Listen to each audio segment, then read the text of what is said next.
This is unknowable, unpredictable. You are in no way prepared to stop the pain you will endure.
Be avenged! I thought your kind welcomed the release of death.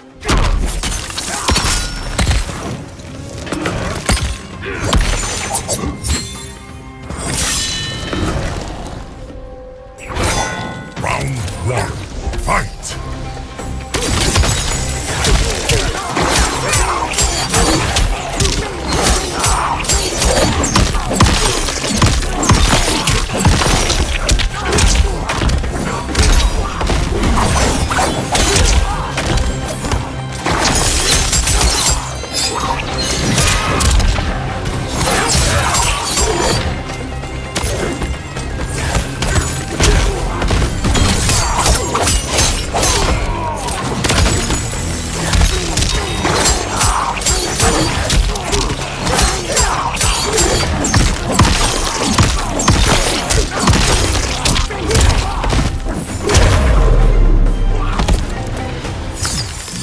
Round two.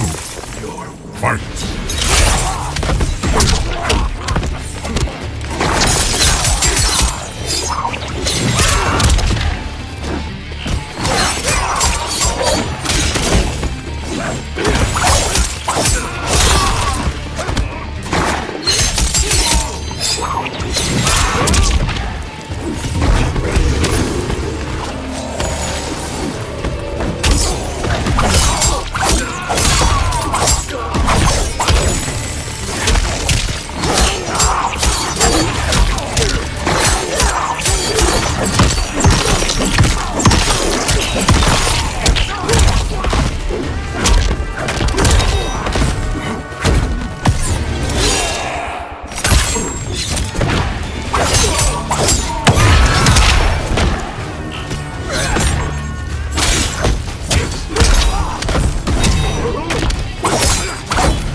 Brutality.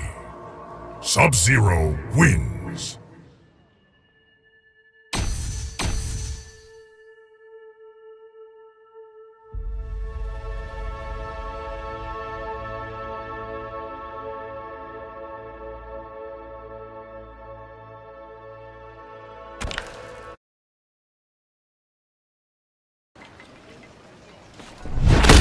Your brother seeks you. I'll leave a trail of your blood to draw him. Round one. Fight!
Round two.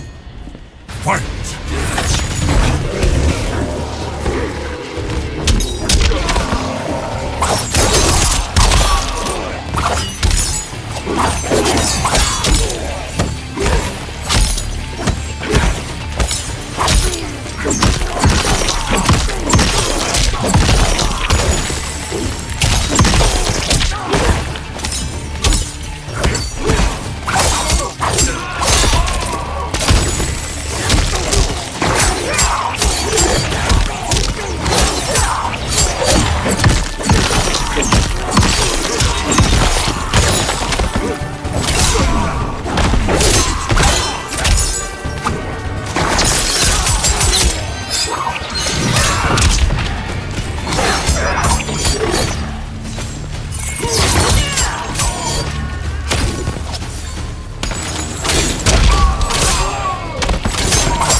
Final round. Fight!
Brutality. Sub-Zero wins.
Thank you for this fight. Anything to help ease your symptoms.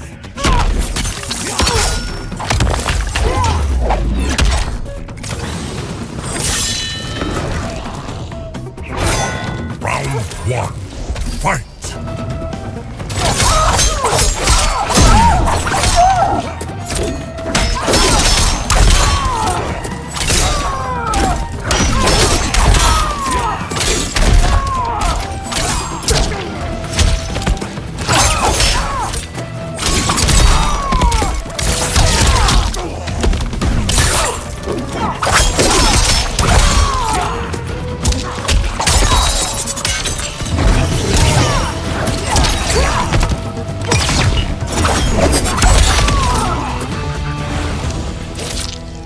Round two. Fight!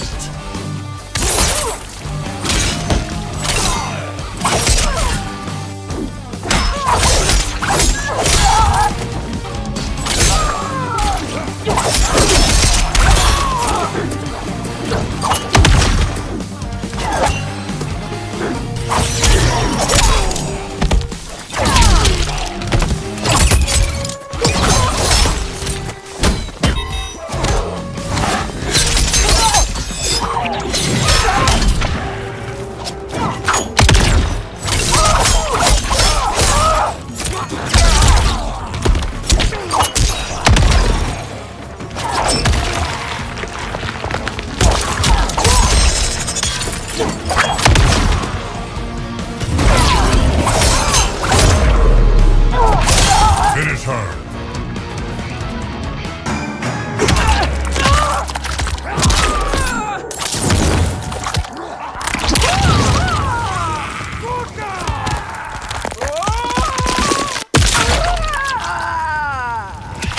Fatality. Baraka wins.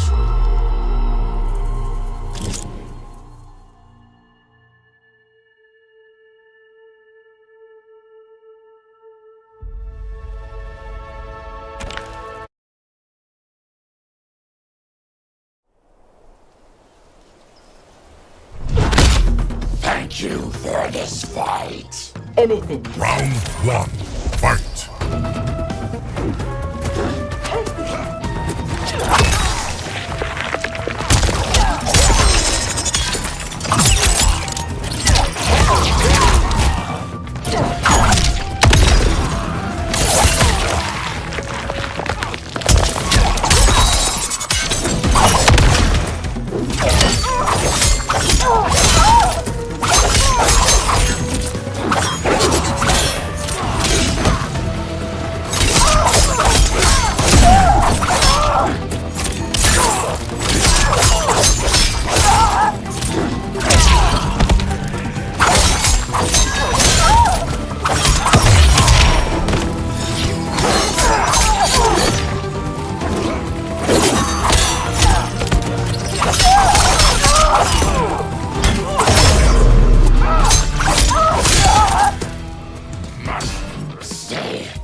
Finish her.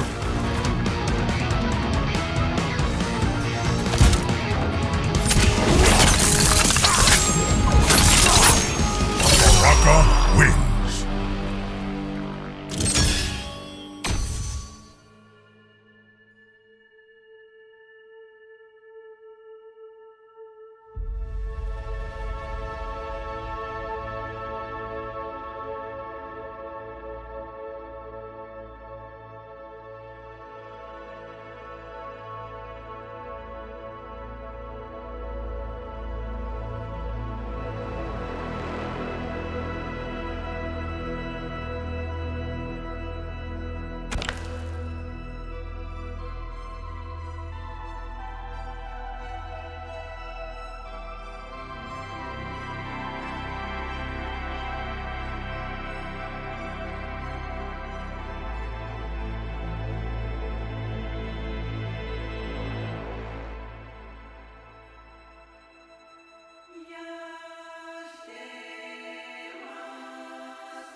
Round one.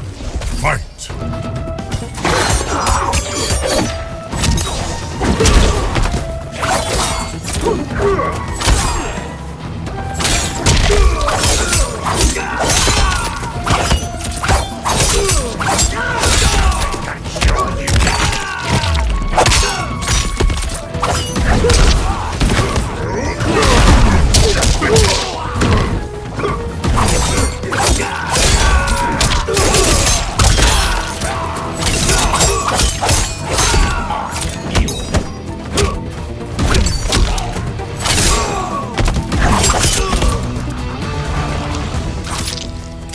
Round two.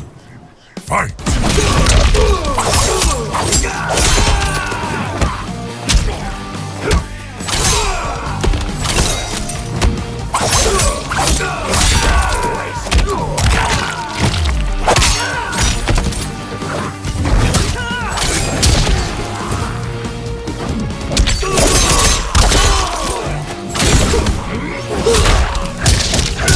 Fight me!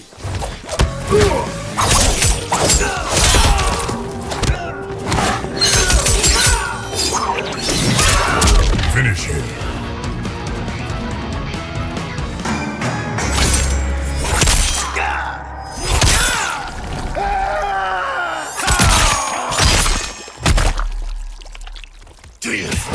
Fatality. Baraka wins.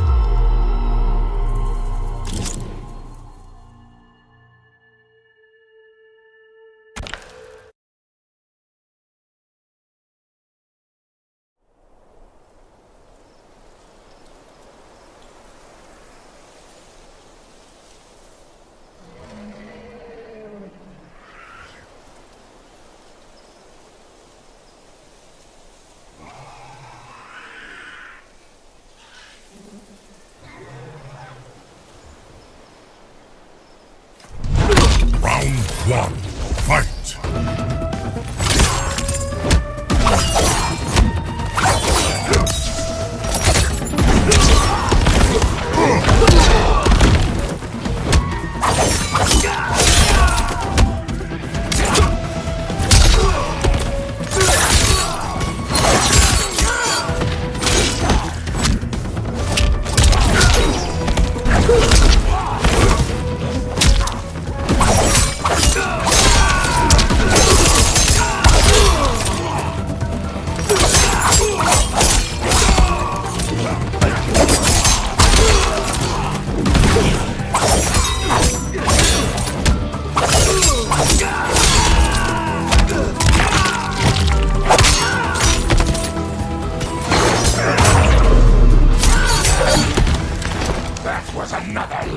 Round two, fight!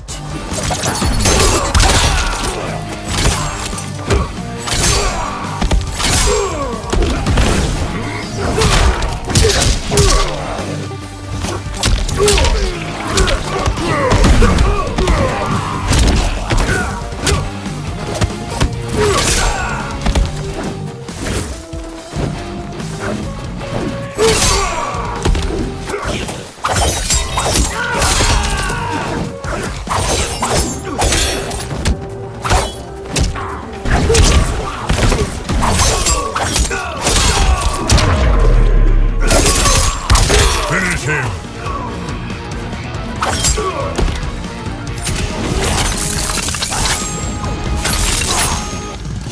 Baraka wins!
One, fight!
you in the Final hospital. round. Fight!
Guess you had a death wish. Brutality! Ghostface wins.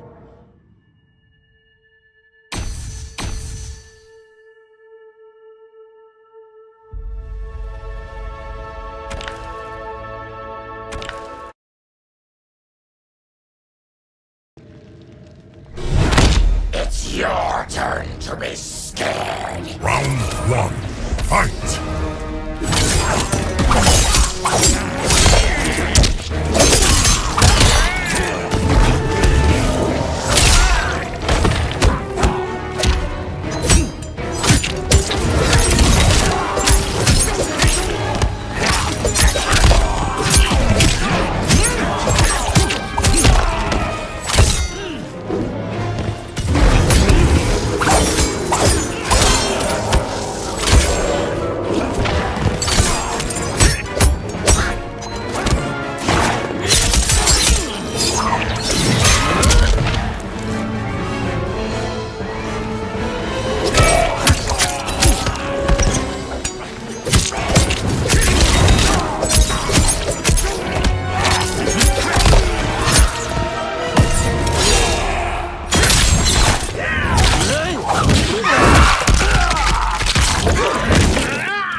So much fun! Round two. Fight!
Finish him.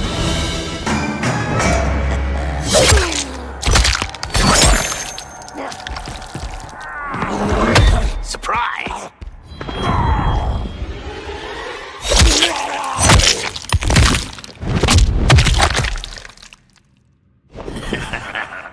Fatality. Ghostface wins.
magic powers your armor. Round one. Fight!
What is up, guys? Welcome back to another Geek-A-What video. In this one, I'm going to build an awesome white-themed gaming PC that is perfect for 1440p gaming. A system that combines some of my favourite components as of late to deliver awesome value for money, high frame rates in everything from easier to run esports to newer AAA titles, as well as providing some pretty good upgrade paths for the future too. And I'm going to walk you guys through everything that makes this build possible, the build assembly from start to finish, and looking at those all-important performance benchmarks a little bit later. Let's do this.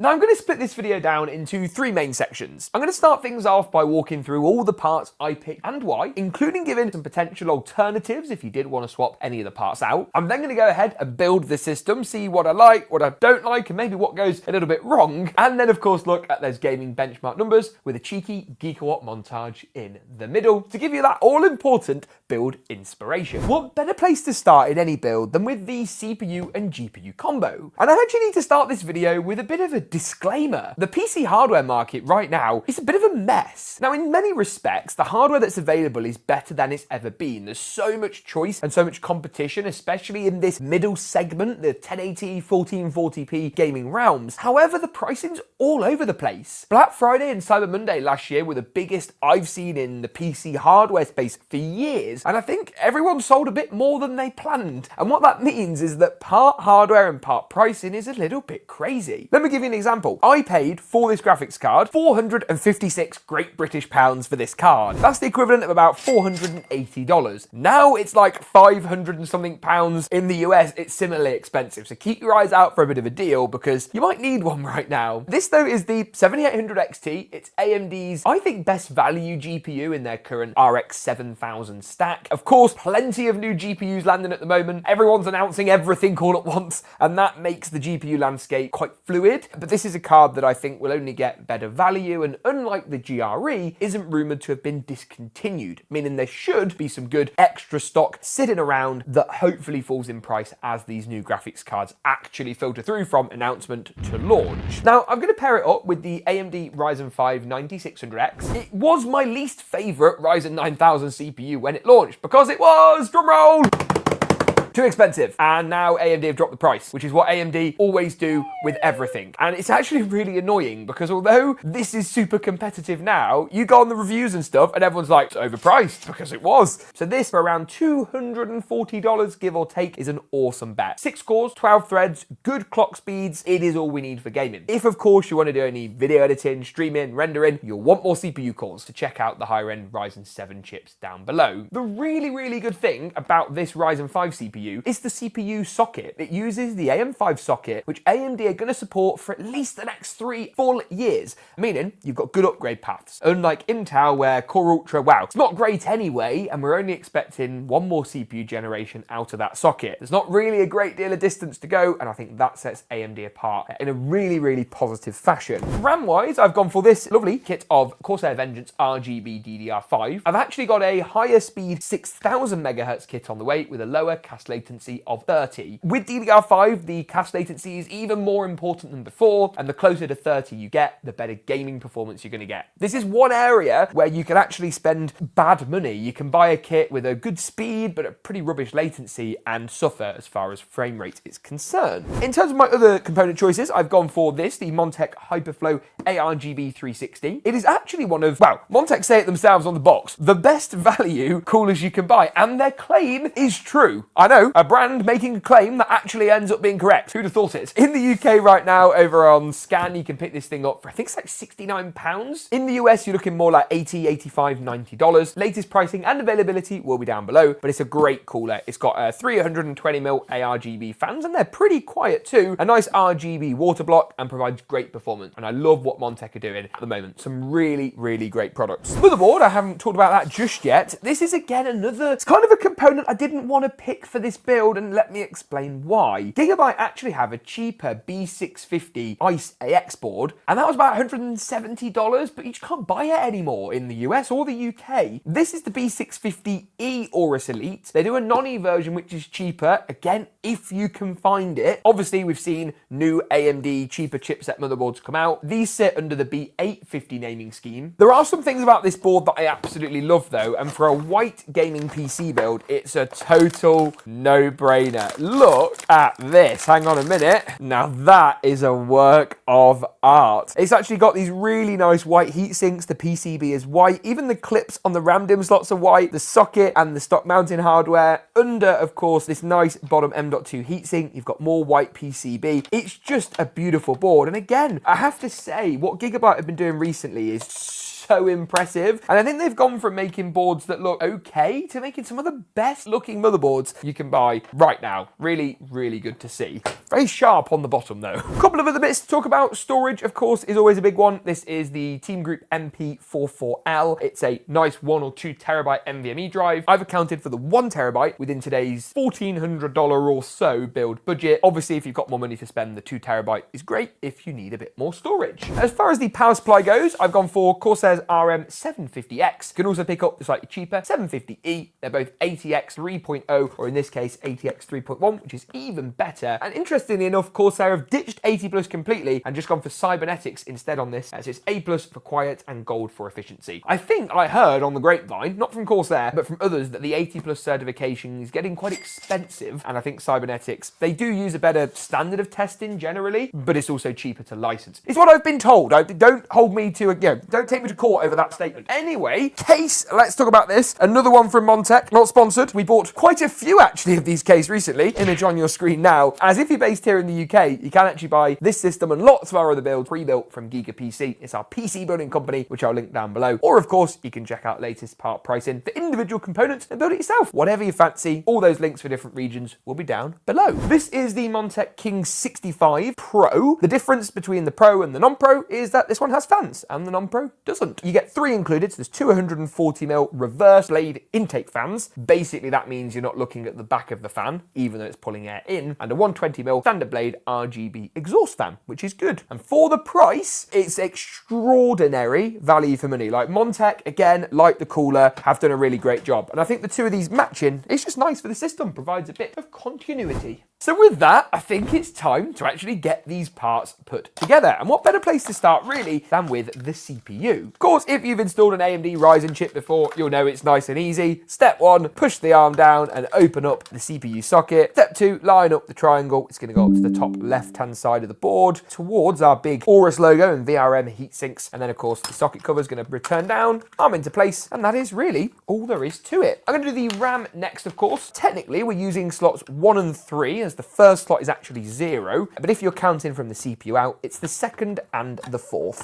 This is going to give us that all-important dual-channel memory performance, and again allow us those decent upgrade paths where we could add in an identical white kit later for 64 gigs of DDR5 memory. As far as the SSD is concerned, this is pretty easy. All we're going to do is pull back the clip on the NVMe heatsink. We're then, of course, going to go ahead and slide the drive into place, a little something like so, before returning the M.2 heatsink into place, a little something like this. Nice and simple. Just got to get it to latch in the right way and ensure that our little clip goes back over so it's not going to come off anytime soon. And with that, the bulk of the motherboard assembly is complete. The only thing I always tend to check at this stage is the CPU cooler and how this installs. From memory, the Montech cooler actually uses the stock plastic brackets on the motherboard, meaning there are no additional changes needed before installing the board into the case. This is an ATX board and this is, well, an ATX case, meaning all the standoffs and stuff are going to be in the right location. You get a little box included as standard with all the accessories and screws that you're going to need for this step. It's then a simple case of sliding the board in. We've got the Aorus logo on the left. Careful of any cables at the back by the I/O shield that they don't get trapped underneath. And then with a little bit of clever alignment, we can get it over all the correct standoff holes. 9 screws in total, 3 at the top, 3 along the middle, and 3 down the bottom. And that really is all there is to it as far as securing the motherboard in place is concerned. Once the board is in, it's then a good time to pop the CPU cooler into place. And you can see why the fewer included fans on this as standard over the 95 isn't such a problem, because we've got another 3, of course, on the AIO. Now inside this bag, which you of course get included with the cooler, we should be able to locate ourselves an AMD bracket. That looks a little something like that. What I'm going to do is I'm going to slide that around the CPU water block and then add these thumb screws and AMD retention clips onto this bracket. Once they're on, it's then a simple case of installing the radiator up to the top of the case using the included radiator screws that actually come with our King 65. Great touch from Montech there. And then of course popping some thermal paste on the CPU before fastening the block into place. Nice and easy. As much as I'd really rather get the graphics card in at this stage, because because it's going to look pretty good. I think the better option is to install the power supply. As I say earlier, this is a 750 watt unit. It's going to be plenty for this build, but go ahead, get the power supply installed. It is a fully modular unit, and I will be using some easy DIY fab PSU cable extensions just to make the whole thing look that little bit nicer. Screw the PSU into the back, making sure the fan is going to pull air through the rear perforated panel. Add those extensions on and plug power up to the CPU in the top left corner, the motherboard on the right hand side, and save a GPU power cable for a little bit later. You might as well do the front panel cables at this point too. These include both USB Type A and USB Type C, your JFP1 front panel cables for your power reset switches, and HD audio for the headphone mic jack, which goes to the bottom left of the motherboard. And with the cables finally done, it's time for the GPU. Look at this. I mean, that is a work of art. Genuinely, one of my favorite looking graphics cards. Full stop. Now, I actually think this would look great in a vertical GPU mount orientation. So let me go and see if I've got a white vertical mount, because I think that might just take this build to the next level. Aha, this is exactly what I'm looking for. Now, I should say that wasn't necessarily the plan for this build, to use this NZXT vertical adapter, but if you do want it as an optional extra, you can check it out again at the links in the description below. For now though, I've got many screws to remove to release all of these PCI lanes out the rear. Make sure the PCI notch is pushed back, add the riser cable into place, good stuff, and then conclude matters by just fastening everything down into place. I'm then going to go ahead and push back the clip on the PCI slot and slide our 7800 XT into place. In theory, if it's going to slide, yeah, no. A little bit snug, but oh my word, does that look good. Couple of thumb screws. These are a little bit fiddly to get in. You're going to need a screwdriver with a magnetic tip that isn't sort of too long. This one is definitely too long. However, yeah, that's going to do it. Oh, look at that. So GPU power cables, 2 8-pins, and I have got sleeved PSU extensions. And then this build is ready for the prime time.